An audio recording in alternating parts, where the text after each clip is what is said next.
রবিবাসরীয় সকালে দিলীপ ঘোষের চা চক্রে যোগ দিলেন আরেকজন।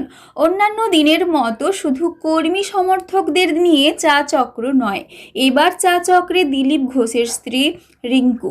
ভোট যত এগিয়ে আসছে ততই বাড়ছে রাজনৈতিক উত্তাপ।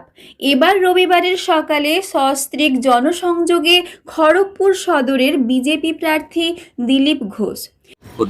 দেখুন, ডিএর প্রতিশ্রুতি আমরা অনেকদিন শুনেছি মমতা ব্যানার্জির মুখ থেকে।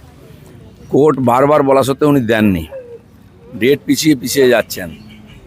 এখন যত চাপ বাড়ছে, নির্বাচনে জেতা মুশকিল হয়ে যাচ্ছে, উনি ভবানীপুরে আটকে গেছেন।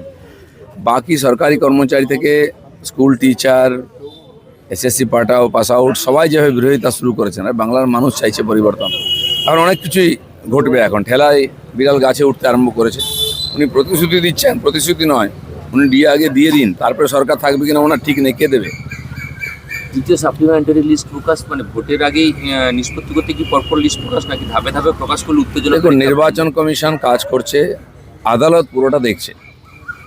আমরাও চাই যে প্রত্যেকটি জেনুইন ভোটারের নাম যেন লিস্টে এসে যায় ভোটের আগে, তারা যেন ভোট দিতে পারেন। সেই উদ্দেশ্যে পদক্ষেপ চলছে, অপেক্ষা করুন। ভোটমুখী বাংলায় চার্জশিট সংঘাত, যখন অমিত শাহ চার্জশিট প্রকাশ করছেন, তারপরে তৃণমূল বলছে তারাও 15 পাতার একটি চার্জশিট দেবে। বাংলাদেশের উন্নয়নে ব্যর্থ শাহ তিনি, এতে কি সমস্যা? মানে চার্জশিট সংঘাত, চার্জশিট খেয়ে এখন হুঁশ ফিরে গেছে টিএমসি। পরে যে 50 পাতার চার্জশিটও করে কেউ শুনবে না, কারণ লোক চোখের সামনে দেখছে কি অত্যাচার অনাচার ওরা করেছে, 15 বছর লুট করেছে, খুন করেছে। তার জবাব ওদেরকে লোকের সামনে দিতে হবে।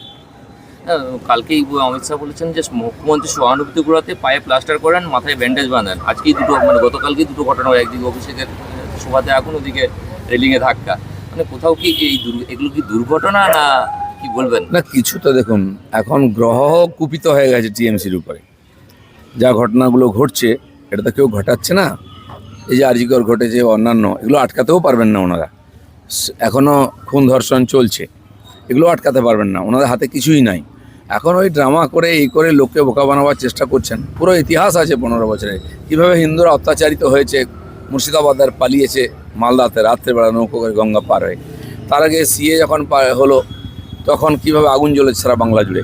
তারপরে ওয়াকফ বিল পাস হওয়ার পরে কীভাবে আগুন জ্বলেছে, অত্যাচার হয়েছে, হিন্দুদের বাড়িঘর মন্দির পোড়ানো হয়েছে, আমাদের পার্টি অফিস ভাঙা হয়েছে, সব দেখেছে লোকেরা। সুরক্ষা বলে, শাসন বলে কিছু নেই পশ্চিমবাংলায়। পুরো বর্ডার খুলে রাখা হয়েছে ইচ্ছা করে, অসহযোগিতা করা হচ্ছে যাতে বাংলাদেশিরা এসে এখানে ভোট দিতে পারে। এ সমস্ত কিছু লোকেরা দেখেছে 15 বছর, তার জবাব দেবে। মুর্শিদাবাদে ফের সাপ্লিমেন্টারি লিস্ট প্রকাশের পর থেকে উত্তেজনা, মানে আবার কি কোথাও পিছন থেকে ইন্ধন দোকান? মুর্শিদাবাদ, মালদা, নদিয়ার বর্ডার এলাকায় সবচেয়ে বেশি ভোটার বাদ গেছে। উত্তেজনা হবেই, কারণ ওরা ভেবেছিল ওই নাম দিয়ে সব জিতে নেব, সেটা আর সম্ভব না। হাসপাতালের পরিষেবা নিয়ে বারবার আমি আগেই বলেছি, সরকারি হাসপাতালগুলো মৃত্যু ফাঁদ হয়ে গেছে। আপনি ঢুকতে পারবেন না, দুর্গন্ধ দূর থেকে চোখে নাকে আসে, শ্মশানের মতো। গিয়ে দেখবেন রাস্তাঘাটে কুকুর, মানুষ সব শুয়ে আছে, নিচের মেঝেতে শুয়ে আছে, বারান্দায় শুয়ে আছে, চারিদিকে নোংরা জল, দুর্গন্ধ চলছে, বাচ্চা চুরি হয়ে যাচ্ছে, কুকুরে নিয়ে চলে যাচ্ছে। এ তো পশ্চিমবাংলার হাল হকিকট হাসপাতাল এবং স্বাস্থ্য বিভাগের। তো তারপরে মানুষ তো তিতিবিরক্ত হয়ে গেছে এগুলো দেখে না। মমতা ব্যানার্জি মুখ্যমন্ত্রী হয়ে কিছুদিন স্টান্ট দেখাবার জন্য বিভিন্ন হসপিটালে দৌড়েছিলেন, সুপারকে সাসপেন্ড করেছিলেন, কিন্তু কি হলো? এসব ডায়লগবাজি, এসব স্টান্ট। এখন আবার যেই কেস তার চেয়ে খারাপ অবস্থা হয়েছে। ওনার ক্ষমতার মধ্যে নেই এগুলো শুধরানো। এরপর সারাদিন একাধিক কর্মসূচি রয়েছে দিলীপ ঘোষের। তবে আসন্ন বিধানসভা নির্বাচন কার জয় হয় সেটা এখন দেখার। পশ্চিম মেদিনীপুর থেকে রঞ্জন চন্দ্রের রিপোর্ট, লোকাল 18 বাংলা।